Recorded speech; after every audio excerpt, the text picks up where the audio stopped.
but I'm still curious. Of course, Sil, you are his son. What emotions go through when you hear this debate every year? I'm not a very emotional person, so not really much, because I understand. I grew up, from a young age, I started reading books that were actually against Nkrumah.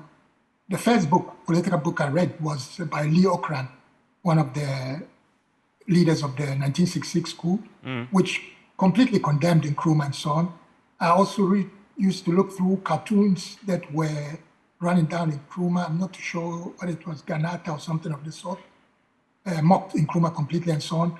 Before I started reading Nkrumah's books and learning about the man and so on. So I think I keep an open mind, look at both sides of the coin. I try to be as objective as I can. Something that the president said on Sunday when he delivered his national address on the Founders' Day, S'. He says, "I speak to you this evening, rejecting completely the notion that Ghana was founded by one man." You agree with him? Oh, definitely not. I think what the president completely misses is that Nkrumah was one man, but he represented millions of Ghanaians. And that was exactly the grassroots connection Nkrumah had with the masses. He was brought in by the UGCC. He was active in the Pan-African movement in the UK after I had left the US.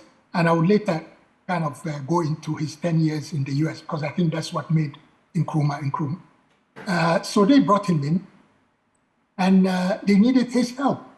And it was, the UGCC was the biggest political movement, but its presence across the country was not big enough.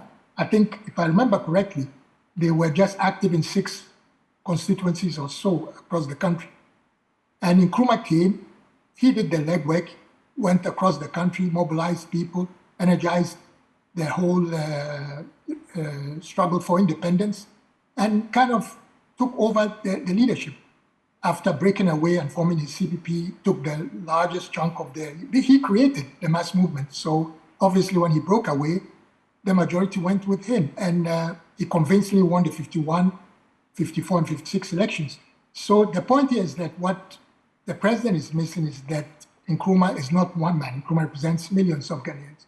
And it's that elitist mentality and entitlement. Because quite recently, I gave an interview, or granted an interview concerning this subject. And I was saying, I guess he's caught up in the emotions of the past. And I'm very sensitive to it, because you see, it was a difficult period for Ghana.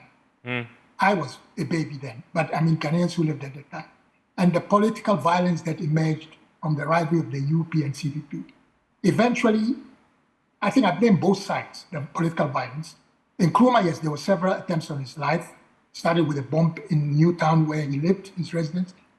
But the introduction of the PDA, I think also from Nkrumah's side, he was trying to arrest the violence. But from the opposition side, kind of, many became victims.